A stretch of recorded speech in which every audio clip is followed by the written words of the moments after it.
समाधान। बोलिए 1008 श्री संभवनाथ भगवान की, चैतन्य चमत्कारी श्री पार्श्वनाथ भगवान की, द्वासांग जिनवाणी मातेश्वरी की, परम पूज्य गुरुवर आचार्य 108 श्री विद्यासागर जी महाराज की, पूज्य मुनि श्री प्रमाण सागर जी महाराज की, पूज्य मुनि श्री विराट सागर जी महाराज की, आचार्य संघ की। बंधुओं, अभी तक हम शंका समाधान व श्री सेवातन के बाबत चर्चा कर चुके हैं। आज हम चर्चा करेंगे श्रुत पंचमी के इस पावन पर्व पर श्रुत लेखन की, श्रुत संवर्धन की और श्रुत के प्रसार की। पूज्य मुनिश्री ने अपने आप को गुरु चरणों में समर्पित कर स्वयं को परिष्कृत करने की एक निर्बाध यात्रा प्रारंभ की थी।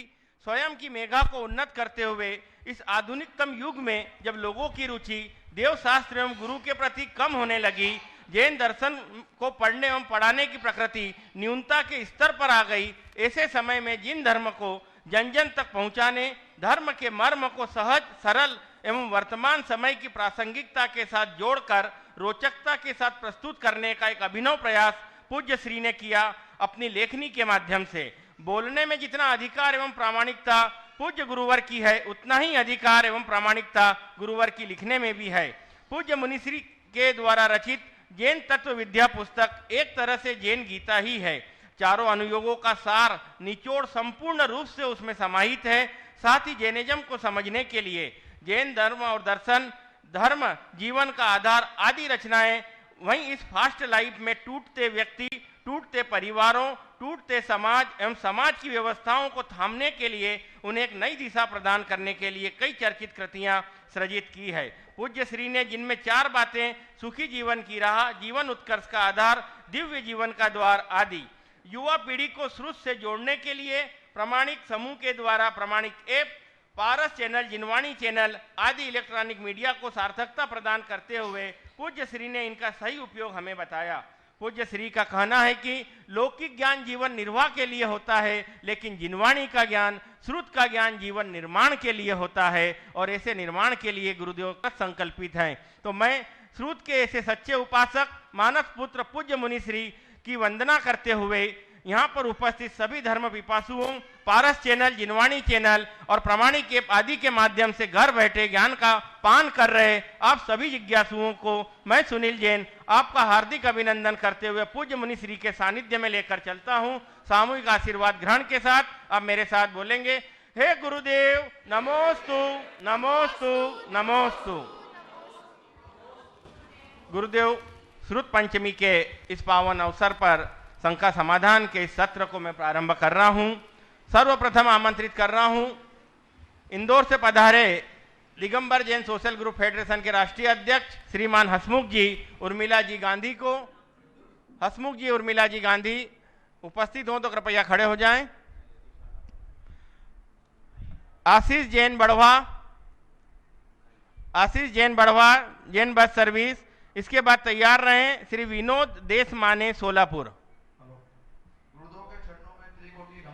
नमोस्तु नमोस्तु। गुरु और सड़क दोनों एक समान होते हैं। गुरु और सड़क दोनों एक समान होते हैं। खुद वहीं रहते हैं पर दूसरों को मंजिल तक पहुंचा देते हैं। गुरु और आपके मुख से इसका कुछ। देखिए, ये वाक्य पूरी तरह सही नहीं है। सड़क खुद वहीं रहती है पर सामने वाले को मंजिल तक पहुंचाते हैं। लेकिन गुरु की ऐसी भूमिका नहीं है। गुरु वो है जो खुद चलते हैं और सामने वाले को चलाते हैं। इसलिए गुरु ठहरते नहीं, गुरु गतिशील रहते हैं और जड़ को गतिशील बना देते हैं। इसलिए वो ठीक है, पर वो सड़क की तरह नहीं है, वो हमराही की तरह है जो हमें मार्ग ही नहीं मंजिल भी देते हैं। नमोस्तु गुरुदेव, नमोस्तु। श्री विनोद जी देशमाने सोलापुर और तैयार रहें रवि किरण जैन कुसुम्बा महाराष्ट्र। मैं तथा मेरे परिवार को महाराज जी को नमस्तु नमस्तु नमस्तु। मैं इतना पूछना चाहता हूँ कि यदि कोई अजैन लड़की ने जैन लड़के से शादी की हो तो उनको जैन बनाने के लिए अपने धर्म में कोई विधान प्रावधान है क्या, और वो महाराज जी को आहार दे सकती है क्या? देखिए, शादी ब्याह करके जैन बनाने की बात अलग है। हमारे शास्त्रों में जैन बनने की व्यवस्था सबके लिए है, लेकिन वो शादी विवाह के निमित्त से नहीं, विचार परिवर्तन से। ये जो आजकल की प्रक्रियाएं चल गई है, अब इसके लिए मैं क्या कहूँ, इस विषय में मैं कुछ नहीं कह सकता। सामाजिक व्यवस्थाएं और ये आचार्यों का मार्गदर्शन उनके ऊपर निर्भर करता है। नमोस्तु महाराज जी, नमोस्तु महाराज जी, नमोस्तु महाराज। मैं और मेरे परिवार का आपको त्रियोग सोमवार के नमोस्तु नमोस्तु नमोस्तु। हे गुरुदेव, हम व्रती लोगों को जिनेंद्र भगवान के सामने आलोचना, निंदा, गर्हा किस प्रकार करनी चाहिए, कृपया कीजिए। देखिए, आलोचना, निंदा, गर्हा अपने प्रत्येक व्रतों को याद करके उन व्रतों में लगने वाले अतिचारों को रेखांकित करते हुए अपनी निंदा करनी चाहिए, अपनी गर्हा करनी चाहिए। प्रशांत जी पाटनी, झालरा पाटन, और तैयार रहे श्रीमान कपूर चंद जी कोटा। नमस्तु महाराज जी, सर परिवार की तरफ से नमस्तु। महाराज जी, गलतियाँ सुधारी जा सकती है, गलत फहमियाँ भी सुधारी जा सकती है, लेकिन गलत धारणाएं कभी सुधारी नहीं जा सकती। ऐसा क्या यत्न करें कि गलत धारणाएं पैदा ही ना हो? गलतियाँ सुधारी जा सकती, गलत फहमियाँ सुधारी जा सकती, गलत धारणा नहीं सुधारी जा सकती। जी। आपने पूछा ऐसा क्या करें कि गलत धारणा पैदा ही ना हो। गलतियों और गलत फहमियों से बचना शुरू कर दो, गलत धारणा बनेगी नहीं। जी। गलत धारणा कब बनती है? जब हम कोई गलती करते हैं या हमारे प्रति कोई गलती करता है और हमारे मन में कोई गलत फहमी होती है। यदि हमने इनसे अपने आप को बचा लिया तो कभी किसी के प्रति गलत धारणा बनेगी ही नहीं, और जब गलत धारणा ही नहीं बनेगी तो ये समस्या ही नहीं रहेगी। नमस्कार। गुरुवार के चरणों में बोले ना। श्रीमती कपूर चंद जी कोटा, तैयार रहे श्रीमती सरोज जी गुलजारी लाल जी जैन, NIDC सिद्धवरपुर। छोटी सोच शंका को जन्म देती है, बड़ी सोच समाधान को। सुनना सीख लिया तो सहना सीख जाएंगे, और सहना सीख लिया तो रहना सीख जाएंगे। तो गुरुवर सुनकर सहना, सहकर रहने के लिए मार्गदर्शन दीजिए। सुनकर सहना और सहकर रहने के लिए मार्गदर्शन पूछा है। सीधा सा मार्गदर्शन है, कान से सुनना बंद करो, दिल से सुनना शुरू कर दो। सुनकर सहना सीख जाओगे और सहकर रहना सीख जाओगे। नमस्ते गुरुवर। श्रीमती सरोज जी गुलजारी लाल जी जैन, NIDC सिद्धवरपुर। तैयार रहे श्रीमान जवाहर लाल जी जैन, खंडवा। परम पूज गुरुवार कोटि सा नमोस्तु। महाराज जी, वर्तमान 24 के पहले कई 24 हो गई हैं, तो भगवान आदिनाथ को ही धर्म तीर्थ का प्रवर्तक क्यों कहा जाता है? महाराज इस 24 का प्रवर्तक है, वर्तमान इस 24 का प्रवर्तक। जवाहरलाल जी जैन, खंडवा।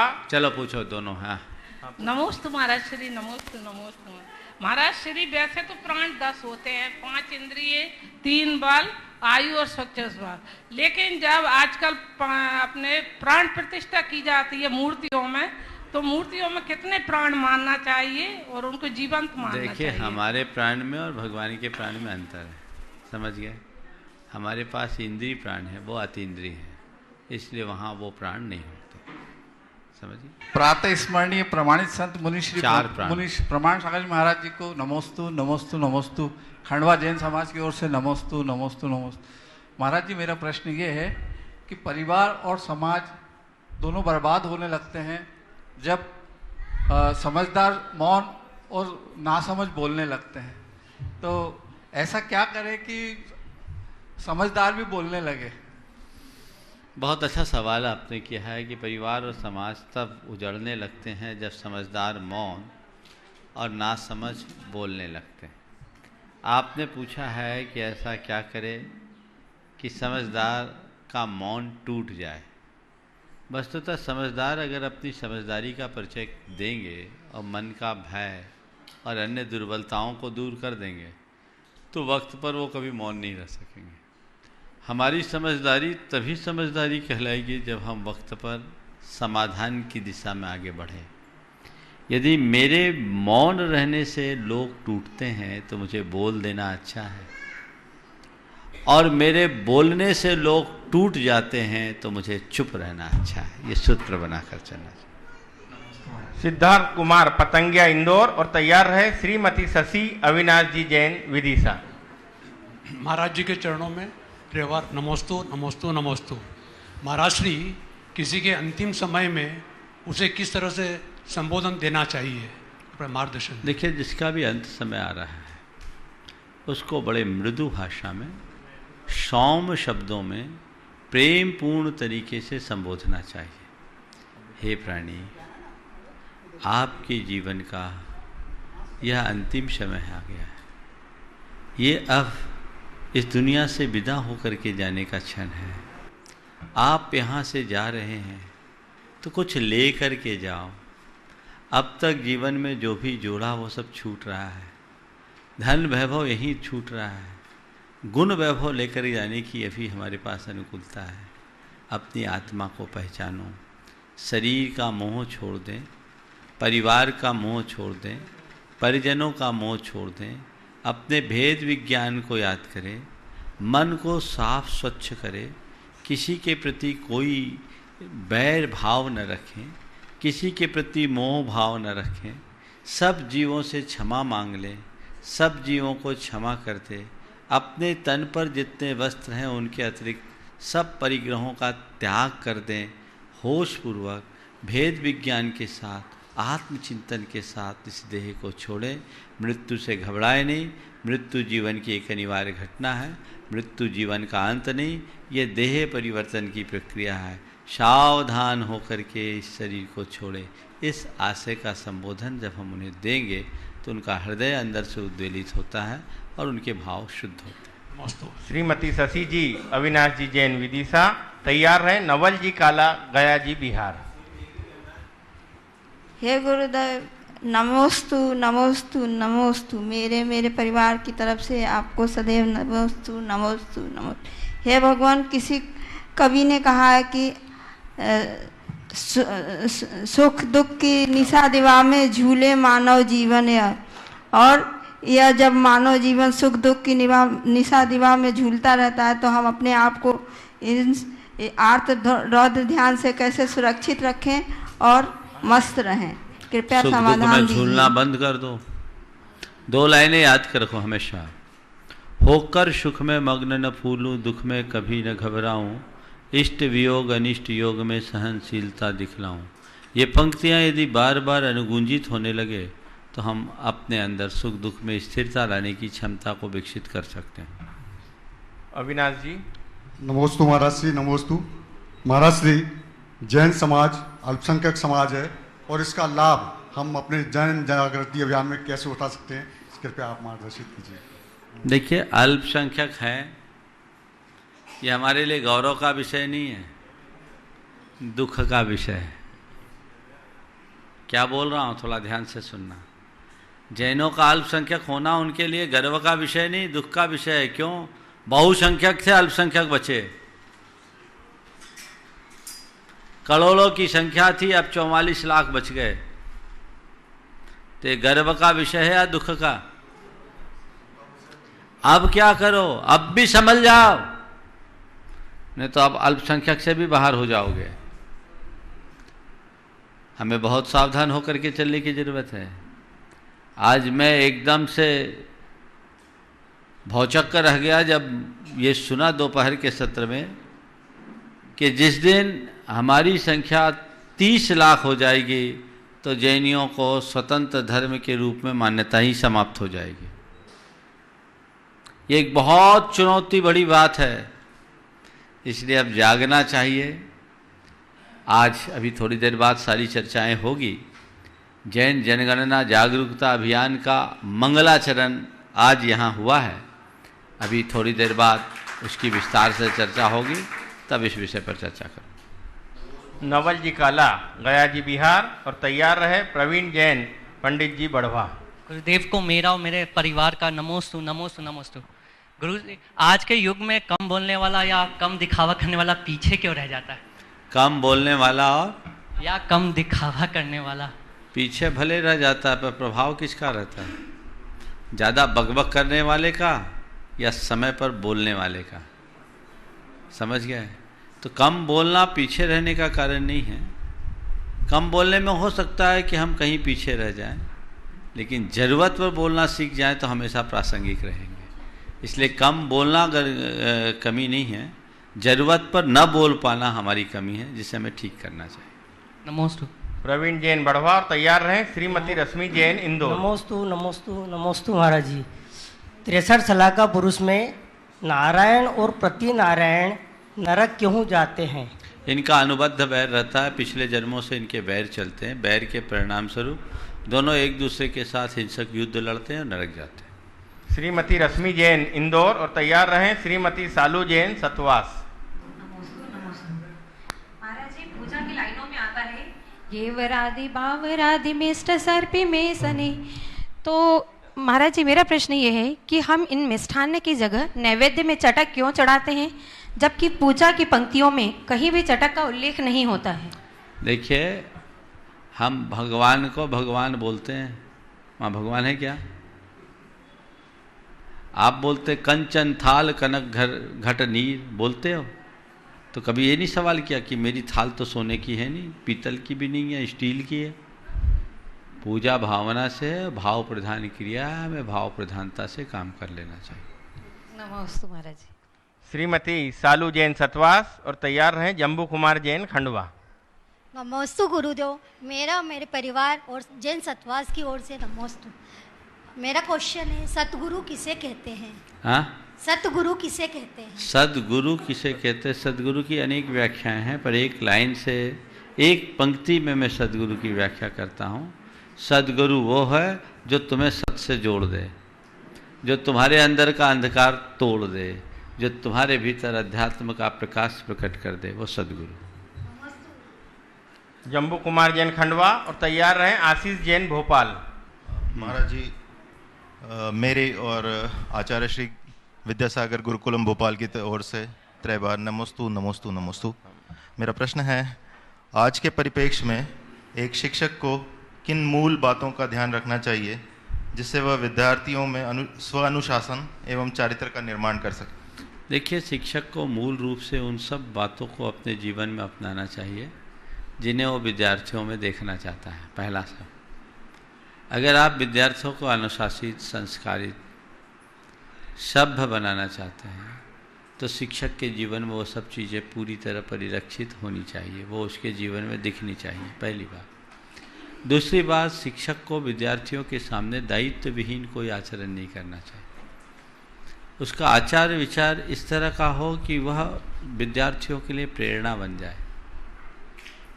अगर ऐसा करता है तो फिर वो शिक्षक विद्यार्थियों के हृदय में बैठ जाएगा। पीयूष पाल टोंगिया इंदौर और तैयार रहे श्रुत जैन सतवास। नमोस्तु महाराज जी, मेरे परिवार की ओर से महाराज जी को नमोस्तु नमोस्तु नमोस्तु।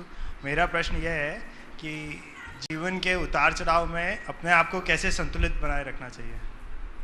देखिए, इस आशय की बात कई बार आती है।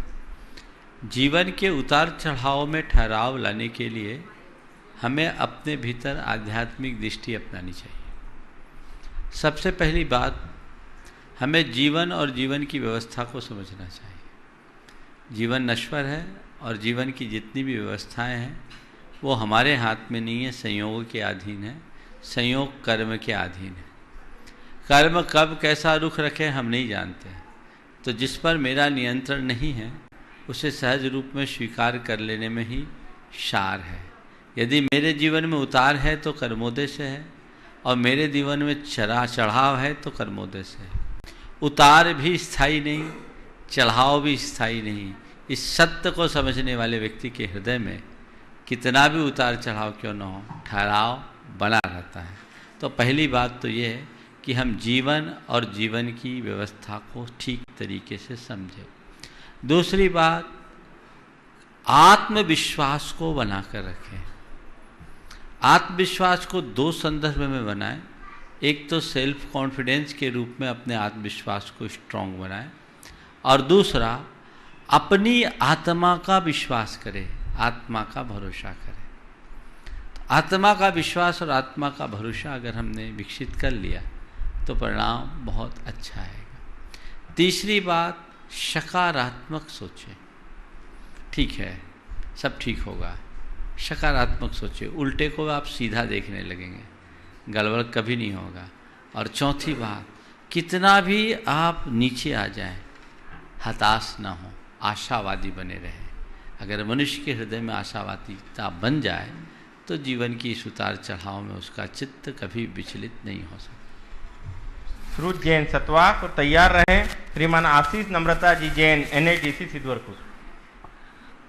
महाराज जी नमोस्तु नमोस्तु नमोस्तु। हमारे साथ कुछ भी गलत हो जाता है, जैसे लग जाती है, डांट पिट जाती है, नंबर कम आते हैं, तो हमें यह कहा जाता है कि तुमने आज दर्शन नहीं किए इसलिए ऐसा हुआ, या तुमने कलश नहीं किए इसलिए ऐसा हुआ, या फिर तुमने दूसरों के साथ बुरा किया इसलिए ऐसा हुआ।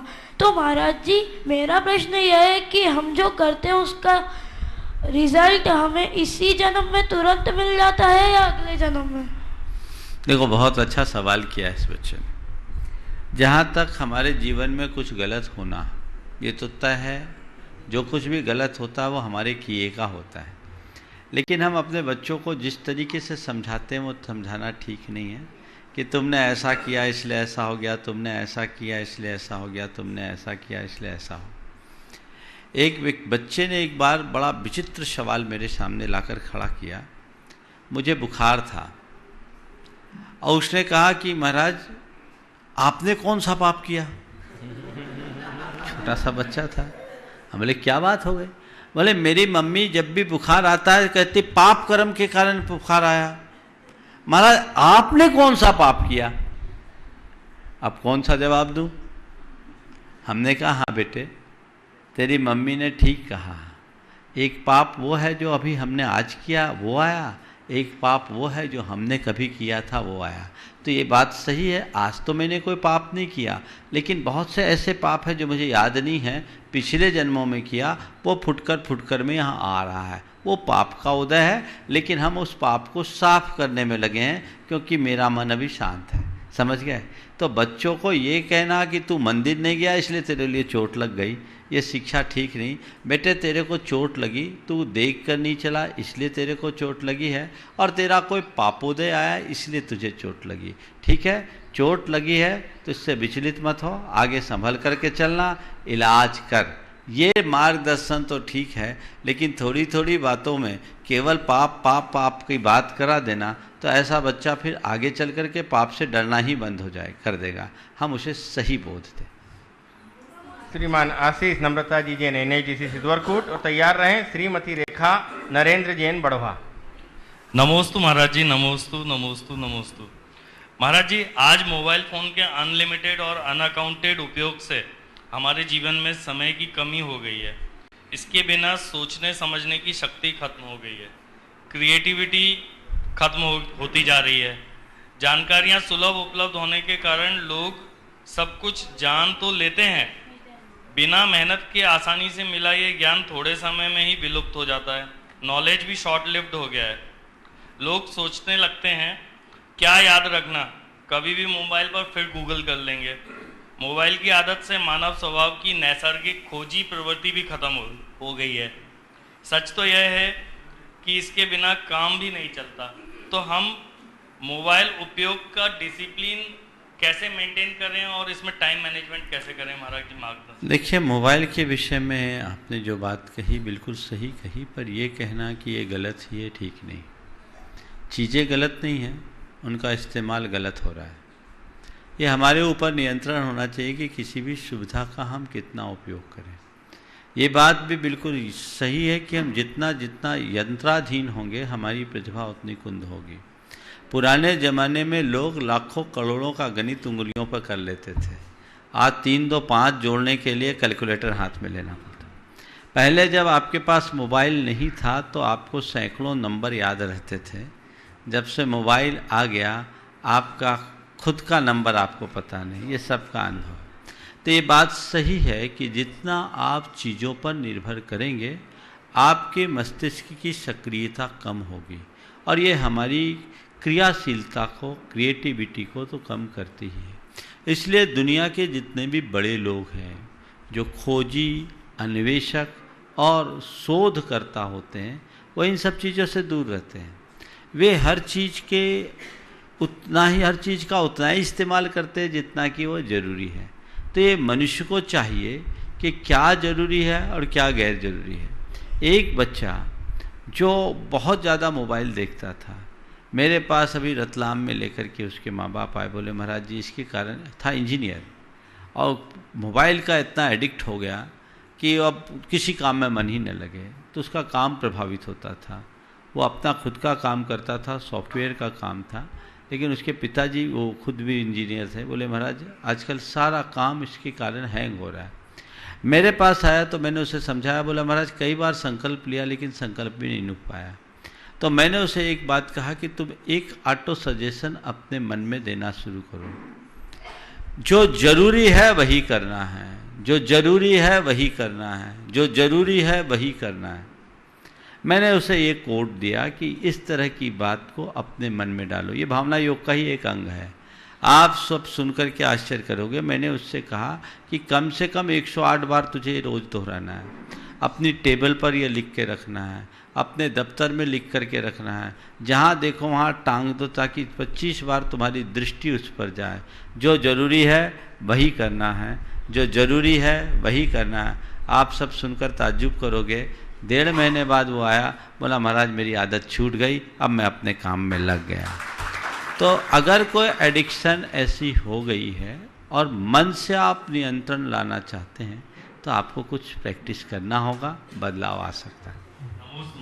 श्रीमती रेखा नरेन जैन बढ़वा और तैयार रहें अमित जैन परमार्थम समूह इंदौर। नमोस्तु गुरुवार। मेरे और मेरी परिवार की ओर से गुरुवार के चरणों में 3 बार नमोस्तु नमोस्तु गुरुवार। गुरुवार श्री गिरगिट अपना रूप बार बार बदलता है, इसी प्रकार मनुष्य मंदिर में अलग रूप रखता है, समाज में अलग रूप रखता है और साधु संत के पास रहकर अपना उसका अलग रूप होता है। ऐसा क्यों गुरुवार? इसका शंका का समाधान कीजिए। मनुष्य का हर जगह अलग अलग रूप क्यों होता है? इसलिए क्योंकि आज का मनुष्य जो है बहुरूपियों के गुण अपना लिए है। गिरगिट को रंग बदलने में फिर भी टाइम लगता है, मनुष्य को रंग बदलने में बहुत कम।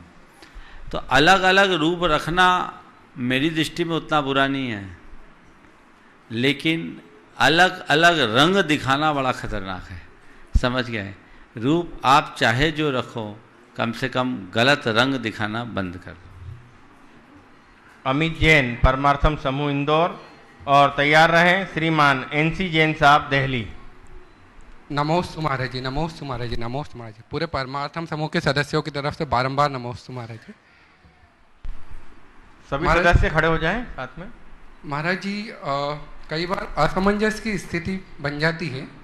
हम लोग परमार्थम के कई कार्य करते हैं, जैसे नेकी की दीवार, युवाओं को धर्म से जोड़ना, उनके लिए रोजगार या शिक्षा के लिए कई कार्य करते हैं।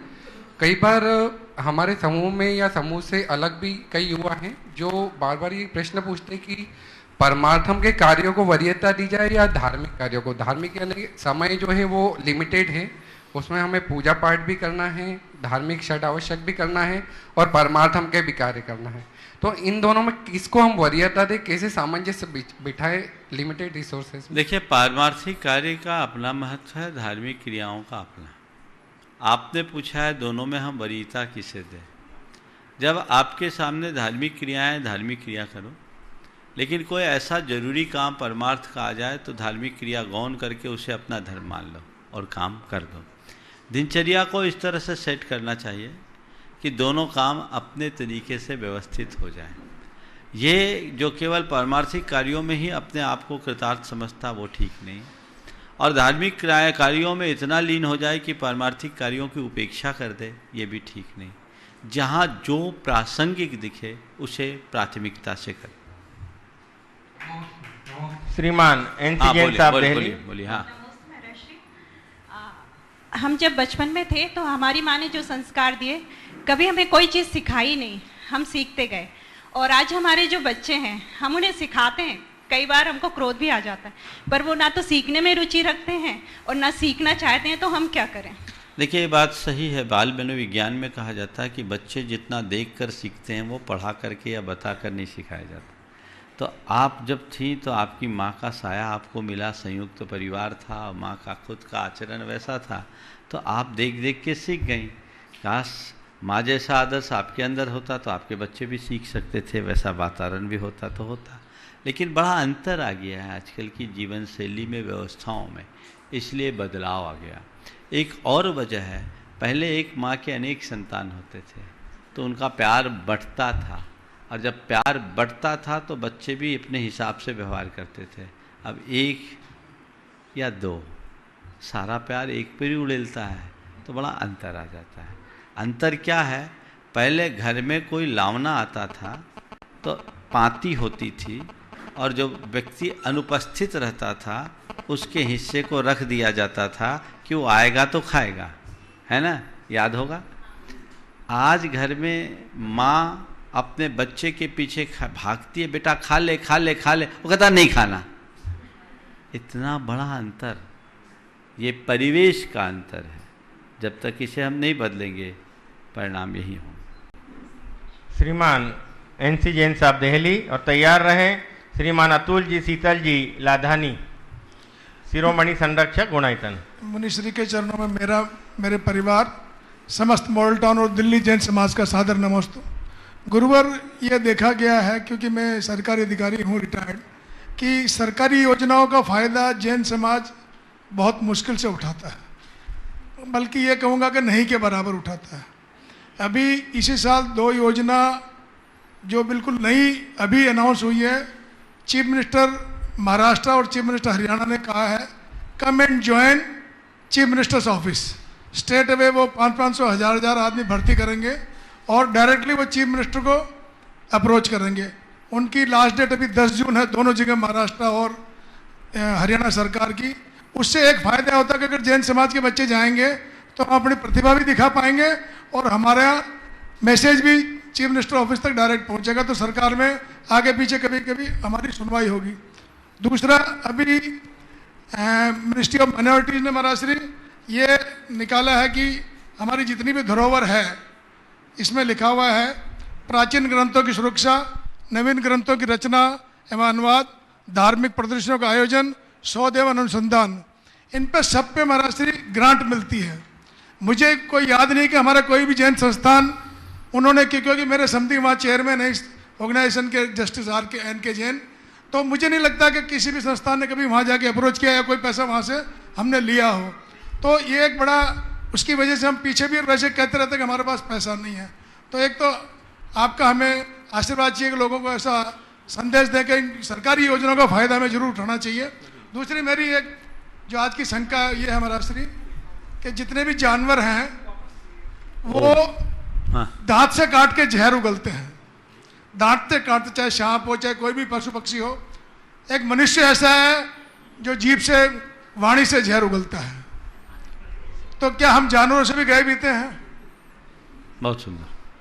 सबसे पहली बात तो ये है कि जिस बात पर आपने ध्यान आकृष्ट किया, ये बहुत ध्यान देने योग्य है। पूरे देश भर के लोगों को मैं कहूँगा कि हमें इन सब बातों के प्रति जागरूक होना चाहिए, और जो भी हमें सरकार के द्वारा प्रदत्त मौलिक अधिकार है उनका भरपूर उपयोग करना चाहिए। जहाँ तक ग्रांट लेने की बात है, ग्रांट के विषय में मैं यही कहूँगा कि जहाँ ज़रूरत है वहीं ग्रांट लो, जहाँ ज़रूरत नहीं है वहाँ ग्रांट लेने की आवश्यकता नहीं है, ताकि उसका उपयोग अन्य लोगों के हित में हो। हमारे गुरुदेव हमेशा इस बात के पक्षधर रहे। लेकिन जहाँ ज़रूरत है वहाँ ग्रांट लेने में हमें कहीं पीछे नहीं रहना चाहिए, और इन सब बातों की जानकारी विभिन्न माध्यमों से लोगों को देना चाहिए। डायरेक्ट टू CM, क्या बोला आपने, कौन सी योजना थी? Come and join to CM। ये एक अच्छा कार्यक्रम है और इसमें तो जाना ही चाहिए। आप कह रहे कि 5-5 हज़ार आदमी वहाँ सम्मिलित हो रहे होंगे, तो ऐसा नहीं लगता कि जैनी नहीं पहुँचोगे। इस मामलों में तो जैनी माहिर है, शायद आपके पास सही आंकड़े ना आए हों, और अगर है नहीं पहुँचे तो उन्हें पहुँचना चाहिए। अभी 10 तारीख में 3 दिन बाकी है, ये पूर्ति हो जाएगी। रहा सवाल आपके सवाल का कि जानवर दांत से काट कर जहर निकालते हैं और आदमी जीभ से जहर उगलता है, इसके पीछे की वजह क्या आदमी जानवर से भी गया बीता है? देखिए, बहुत बड़ा अंतर है। जानवर तब काटते हैं जब उनमें खतरा होता है, और आदमी तब काटता है जब वो किसी को खतरा पहुंचाता है। दोनों में अंतर है। मैंने एक बार कहा था कि सांप और आदमी में बड़ा मौलिक अंतर है। सांप काट कर पलटता है और आदमी पलट कर काटता है। सांप काटता है और अपने विष उड़ेलने के लिए पलटता है, तो सांप काट कर पलटता है, आदमी पलट कर काटता है। दांत की चुभन दिखती है, चुभन है क्योंकि दांत में तलखी है, तीखापन है, कड़ापन है, लेकिन जीभ की चुभन दिखती नहीं पर चुभती बहुत है, जबकि जीभ लचीली है। तो लचीली का चुभन बहुत भयानक होता है, हमें इस पर बहुत गंभीरता से सोचना चाहिए। अतुल जी, शीतल जी लाधानी, और तैयार रहें श्रीमान प्रदीप जी, साथ में पुष्पा जी कासलीवाल, ट्रस्ट अध्यक्ष इंदौर। गुरुदेव के चरणों में हम सबका भावपूर्वक नमोस्तु नमोस्तु। गुरुदेव, हमारे दो शरीर होते हैं, एक कार्मण और एक स्थूल। तो स्थूल शरीर तो हमें दिखता है, कार्मण शरीर का मतलब क्या है और उसका क्या कार्य है? कार्मण शरीर यानी हमारे कर्मों के संस्कारों का शरीर, जो कर्म संस्कारों से निर्मित शरीर है उसको कार्मण शरीर कहते हैं। वही संस्कार हमें एक जन्म स्थान से दूसरे स्थान तक ले जाते हैं। प्रदीप जी, पुष्पा जी कासलीवाल इंदौर, और तैयार रहें श्रीमान सुभाष जी जैन गुणायतन मधुबन। नमोस्तु गुरुदेव। हम दोनों अलग अलग क्वेश्चन पूछेंगे। आप पूछे। ये जो अपन भगवान की मूर्ति पर जो कलश करते हैं महाराज जी, हम जब छोटे थे तो आचार्य विद्यानंद जी ने बोला था कि उसके ऊपर ओम बनना चाहिए, ऐसे कलश करना चाहिए।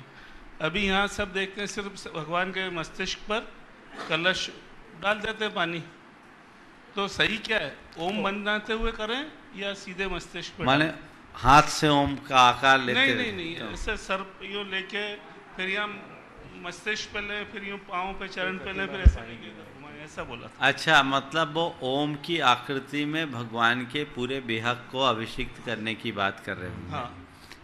अब वो महाराज जी ने किस आधार पर कहा मुझे नहीं पता, लेकिन है तो अच्छी बात। अभिषेक के लिए किया कि शांति धारा के लिए किया? अभिषेक के लिए। जरूर उन्होंने कहा है तो किसी आधार पर कहा होगा, मुझे देखने में कहीं नहीं आया, लेकिन इससे एक हमारी भावना बढ़ती है, एकाग्रता बढ़ती है, कर सकते हैं, बशर्ते वहाँ वैसी अनुकूल व्यवस्था हो। ज़्यादा भीड़ भाड़ में लोग सीधे अभिषेक करके उतर जाते हैं।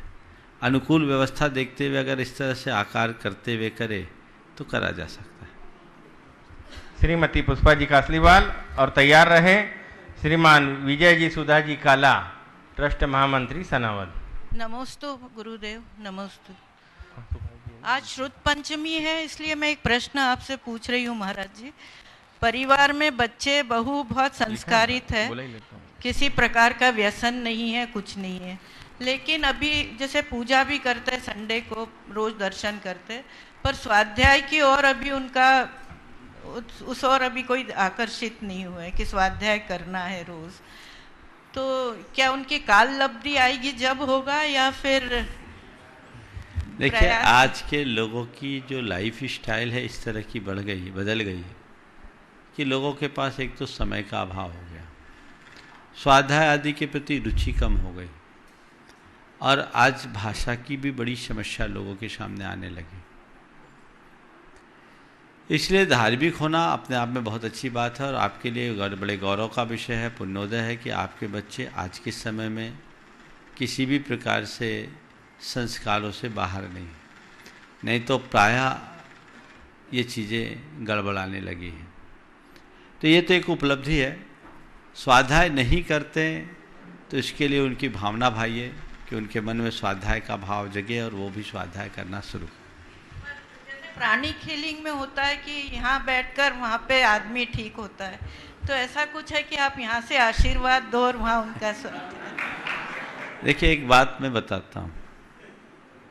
प्राणिक हीलिंग आदि की जो बातें होती है, हमारी भावों का असर एक दूसरे पर पड़ता है, वेवलेंथ मिलती है, लेकिन इसकी भी एक सीमा है।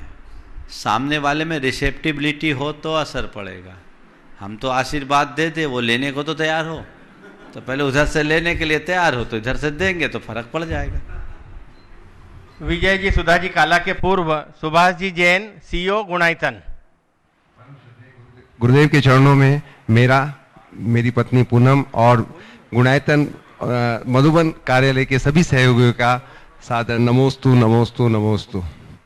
गुरुदेव, मैं 4-5 साल से रिटायरमेंट के बाद तीर्थ क्षेत्र पर रहकर अपनी सेवाएं दे रहा हूँ, तो वहाँ मैं एक बड़ी स्थिति देखता हूँ, कई बार बन जाती है। वहाँ पर बहुत से त्यागी व्रती आते हैं, बहुत से गणमान्य श्रेष्ठी जन भी आते हैं, और मंदिर में या टोकों पर पूरा एक तरह से अवरोध पैदा कर देते हैं, कई बार खराब स्थिति बन जाती है। तो ऐसे में हम जैसे व्यवस्थापकों की क्या जिम्मेदारी है, कैसे उस स्थिति को संभालें?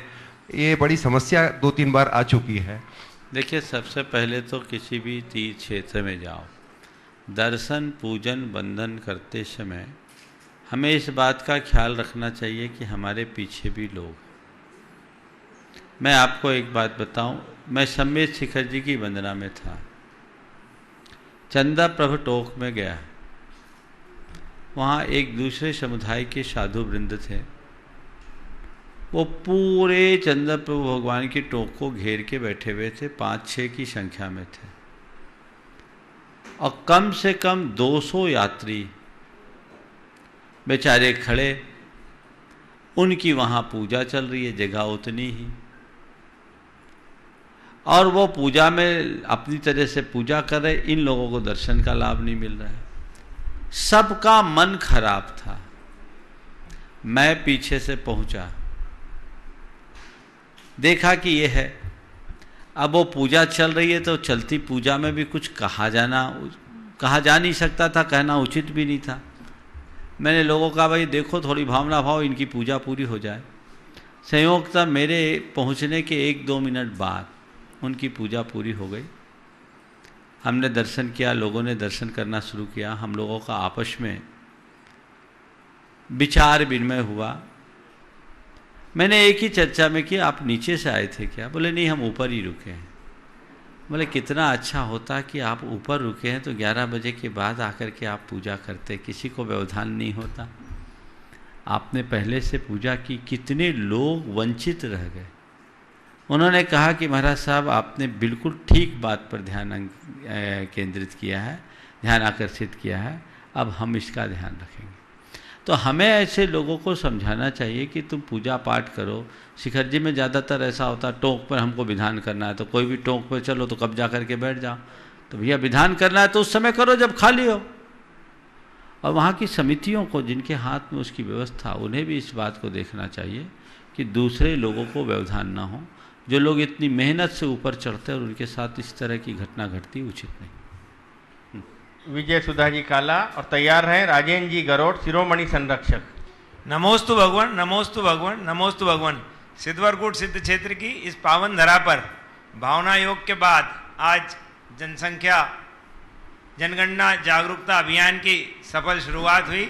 आपके मार्गदर्शन में, आपके सानिध्य में इस तरह के और कार्य भी यहाँ पर संपन्न होते रहें, यही कमेटी की भावना है। भगवान, जिंदगी में दोस्त, सोच, किताब, रास्ता और सबसे बड़े गुरु, यदि ये सही मिल जाएं तो ज़िंदगी निखर जाती है, और एक भी गलत हो तो ज़िंदगी बिखर जाती है। तो इस सही का चयन कैसे हो? जो सोच, किताब, रास्ता और गुरु ये मिल जाए तो ज़िंदगी निखर जाती है, और ये ना मिले, सही ना मिले तो ज़िंदगी बिखर जाती है। बिल्कुल अनुभव की बात है।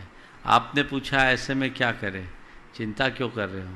आपको तो मिल गए ना, चलते चलो, रास्ता पकड़ो। राजेंद्र जी गरोड़, एक ही, हाँ, शिरोमणि संरक्षक गुणायतन। गुरुवर के श्री चरणों में बारंबार नमोस्तु नमोस्तु नमोस्तु। गुरुवर, आज के ज़माने में अधिकांश आदमी, उनके पास बहुत धन संपदा है और बहुत इकट्ठा करने में लगे हुए हैं। उनके बच्चे अलग बाहर हैं, वो खुद खूब कमा रहे हैं और ये बोलते हैं हमें आवश्यकता नहीं है आपके अधिक कमाने की या आपके रुपए की। आदमी फिर भी क्यों मतलब जो है, और उस पैसे को जो कमा रहा है उसको खर्च करने की तरफ भी ध्यान नहीं है। गुरुदेव, इस बारे में संदेश। आसक्ति अधिक है, बात सही। आज की नई पीढ़ी अपने माँ बाप से अपेक्षा नहीं रखती कि हमारे लिए बहुत कुछ कमाओ। मैं बनारस में था, BHU में एक बच्चा पढ़ रहा था, वहीं एक परिवार भी आया था, उसमें उसके पिताजी भी थे। तो पिताजी बचपन से मुझसे जुड़े हुए थे, बड़ा धार्मिक था। तो उसने चर्चा में कहा, महाराज मैं सोचता हूँ इन लोगों के लिए पर्याप्त हो जाऊँ, फिर मैं आपके पीछे लग जाऊँ। बेटे ने कहा पापा आपको लगना है तो आज ही लग जाओ, हमारे लिए कुछ करने की ज़रूरत नहीं है, आपने हमें BHU से इंजीनियरिंग करा रखा, IIT कर रहे हैं, हम कहीं ना कहीं लग जाएंगे, आप हमारी चिंता मत करो।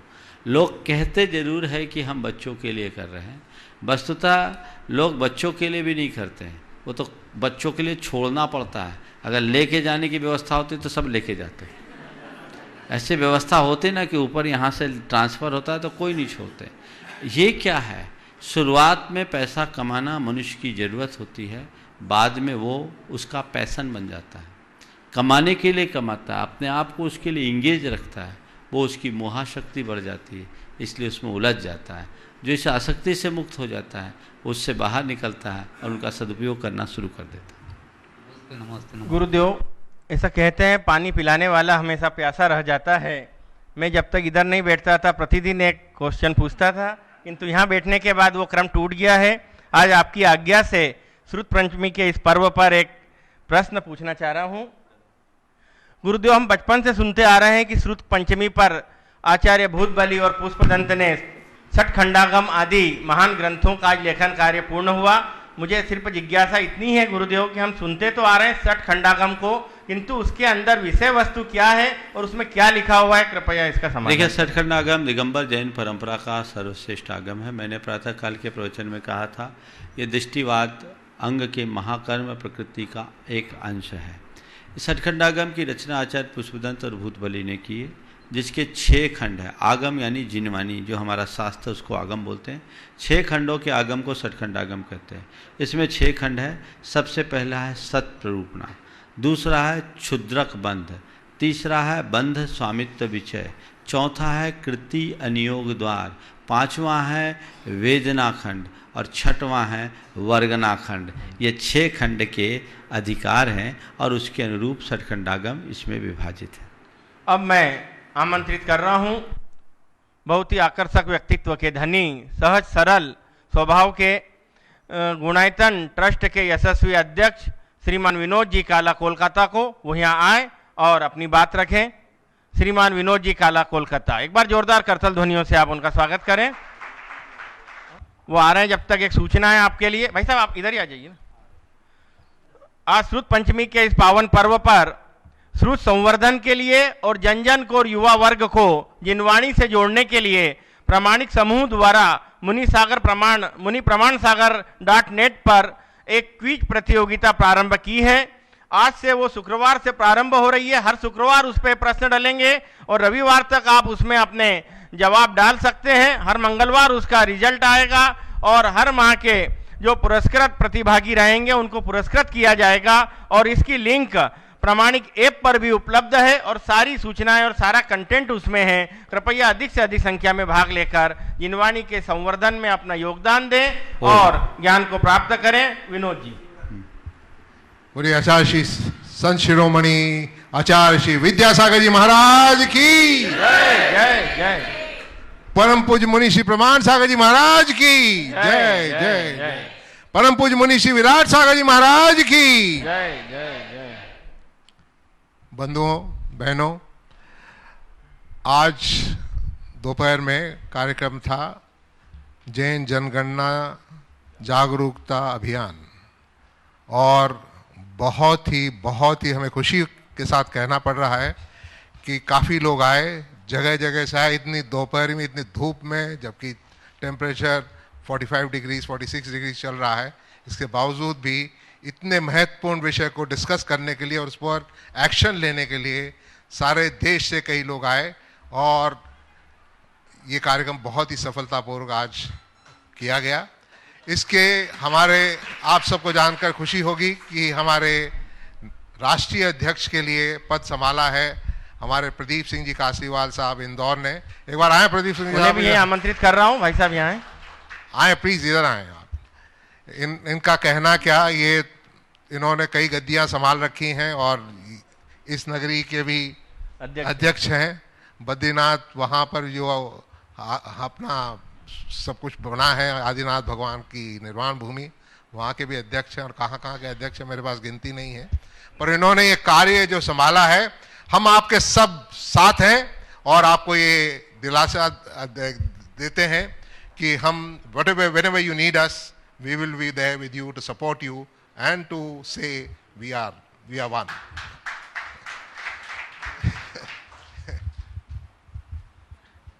विनोद जी को बहुत बहुत धन्यवाद। जब आचार्य मुनीश्वरी साथ में है और आप साथ में हो और सभी लोग साथ में हैं तो काम तो होएगा ही अच्छा, बढ़िया, ऐसी सबकी उम्मीद है। नहीं, आप ये बात बताइए, बात संभव नाथ भगवान वाली बात बताइए।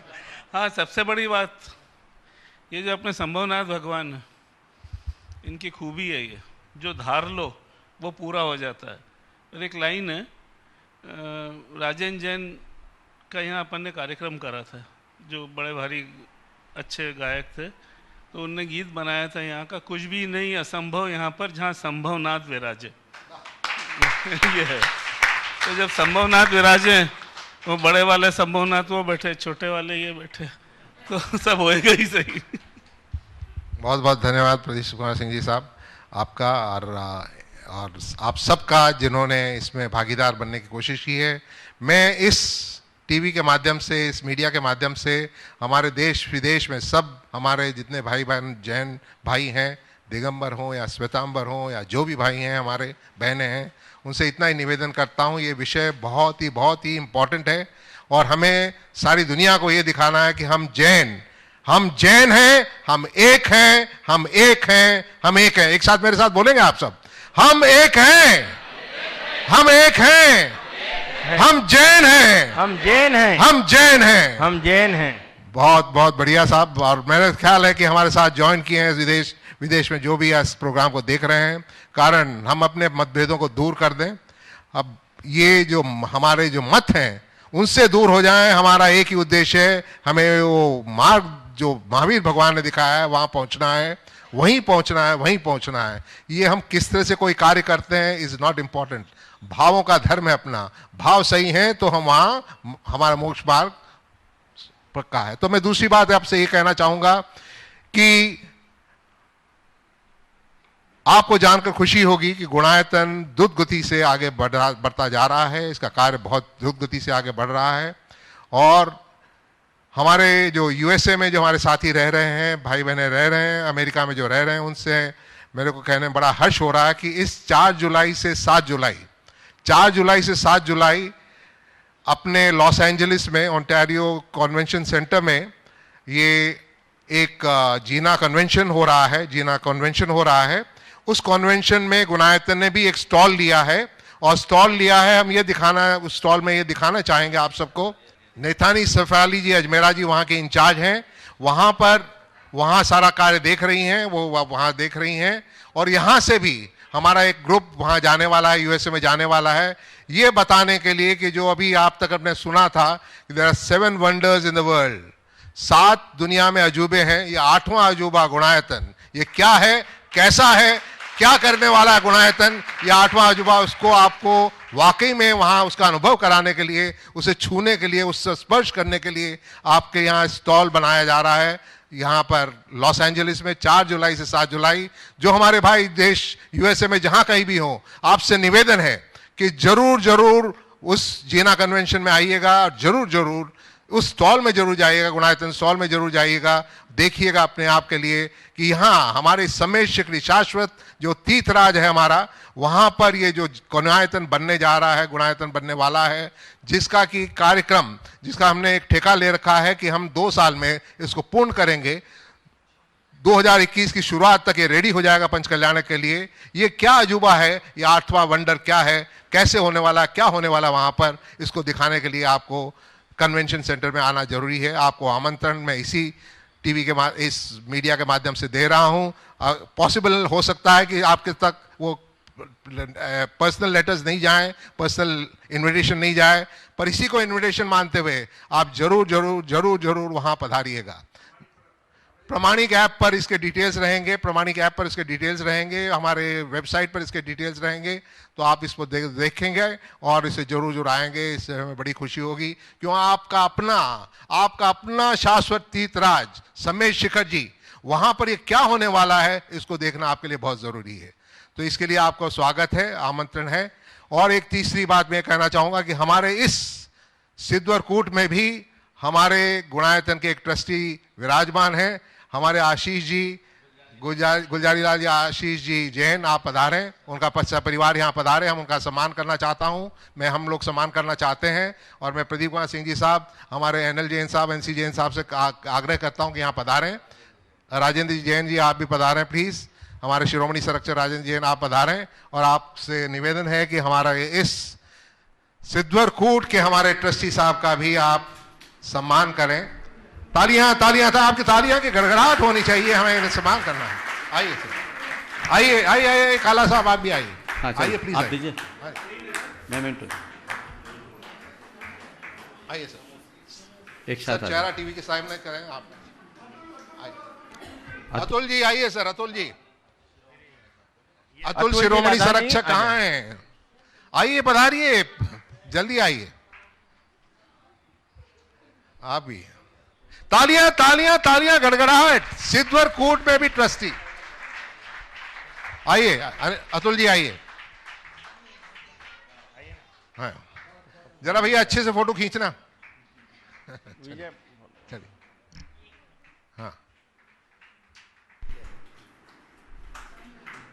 हाँ थक गए ताली पीटते पीटते, तालियां।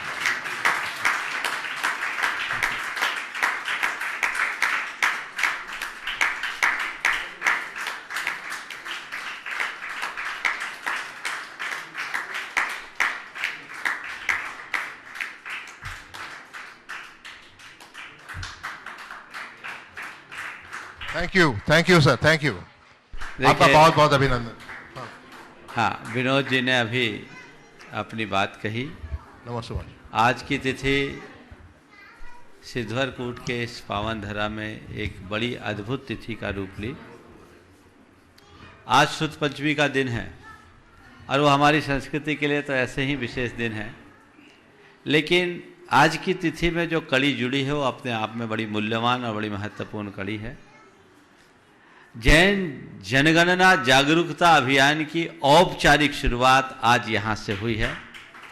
ये अपने आप में एक बहुत ही उपलब्धिपूर्ण कार्य है। मुझे बड़ी प्रसन्नता है कि देश भर के लोगों ने बढ़ चढ़ करके हिस्सा लिया और इसमें अनेक विशेषज्ञों ने आकर अपनी बात रखी।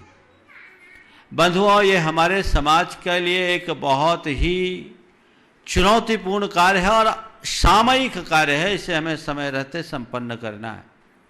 मैं पूरी समाज से कहना चाहूँगा कि इस मसले को हल्के में न लें। आज जो जनगणना विभाग के संयुक्त निर्देशक थे, उन्होंने अपने वक्तव्य में एक बड़ी चौंकाने वाली बात कही। उन्होंने कहा कि यदि हमारी संख्या 30 लाख से तक पहुंच गई तो 2031 के सेंसेक्स में जो जैन नाम है वही चला जाएगा। यानी यदि इसी तरह से हमारी संख्या का ह्रास होता रहा तो हमारा वजूद ही समाप्त हो जाएगा। यदि जैन धर्म और जैन समाज के वजूद को बचाए रखना चाहते हैं तो हमें सर्वोच्च प्राथमिकता से इस जनगणना के अभियान को गति देने की आवश्यकता है। इसमें एक एक व्यक्ति को जुड़ने की जरूरत है। जो लोग भी इससे जुड़े हुए हैं वे इससे जुड़े, जो सुन रहे हैं देख रहे हैं वे सब लोग इससे जुड़े और इसे गति देने की कोशिश करें, ऐसा प्रयास करें। ये हमारे लिए बहुत बड़ी आवश्यकता है। इसके ऊपर सबका ध्यान जाना चाहिए। ये किसी एक साधु विशेष का काम नहीं, एक किसी वर्ग विशेष का काम नहीं, एक किसी समाज विशेष का काम नहीं, ये सर्व समाज का कार्य है और हमें सर्व समाज को इस दिशा में आगे बढ़ा करके लेकर के चलना चाहिए। प्रदीप जी के नेतृत्व में आज एक टीम की शुरुआत हुई है और मुझे मालूम है कि वो बहुत कुशल नेतृत्व के साथ इसे अंजाम देंगे। लेकिन आप लोगों की बड़ी जवाबदारी है, आप लोग इसे बहुत अच्छे से तत्परता पूर्वक आगे बढ़ाएं। हमें जनगणना को सही तरीके से करना है। हमारे सामने बहुत सारी चुनौतियां हैं। वर्तमान में जो जनगणना की लिस्ट आई है उसमें कई ऐसी बातें हैं जो गले उतरने लायक नहीं है। मुझे आज सुनील जी ने बताया सबके बीच में कि उस जनगणना में जैनियों में 14,000 ट्राइबल हैं। क्यों सुनील जी 14,000 बताए ना? 12,000 ट्राइबल हैं। जैनी ट्राइबल में कहाँ से आ गए? और वो भी लगभग सभी राज्यों में। उन्होंने बता दिया लगभग 54,000 बाल विवाह। ये जैनियों में बाल विवाह की तो कोई संभावना ही नहीं है। ये इस बात का प्रमाण है कि आप लोग जनसंख्या के विषय में गंभीर नहीं रहे और जिनने जो मन में आया वो लिख दिया। इसलिए हमारी वास्तविक संख्या का किसी को पता नहीं है। हमें इस पर पूरा ध्यान देना चाहिए और ध्यान दे करके इसे आगे बढ़ाने की कोशिश करनी चाहिए। सबको मिलजुल करके इस अभियान को गति देने की आवश्यकता है। हम इस पर ध्यान दें। हमारी बहुत सारी समस्याएं हैं। हमारी टोटल फर्टिलिटी रेट बहुत कम हो गई है। हमारे यहाँ 14 वर्ष से कम उम्र के बच्चों की संख्या कम है औरों की तुलना में।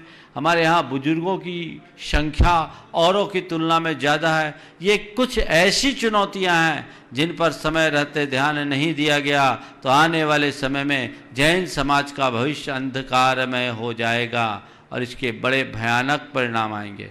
हमें उसे अभी से ही जागरूकता पूर्वक संभालने की आवश्यकता है और एक एक व्यक्ति की ये जिम्मेदारी है। मैं चाहता हूँ जो लोग भी इस कार्यक्रम को देखने और सुनने वाले हैं वे सब इस अभियान के हिस्सा बने। उन तक सारी सूचनाएं समय समय पर मिलती रहेगी, लेकिन शीघ्रता से 1 साल के अंदर हम अपनी समाज की वास्तविक स्थिति का आकलन करें और एक ऐसा जागरूकता का शंखनाद करें कि आने वाले 2021 में जो फरवरी माह में जनगणना होगी वो एकदम सही जनगणना हो सके और हम फिर अपने समाज के सशक्तिकरण की दिशा में ठोस कार्य कर सके। समय काफ़ी हो गया, यहीं पर विराम। बोलिए परम पूज्य आचार्य गुरुवर श्री विद्यासागर जी।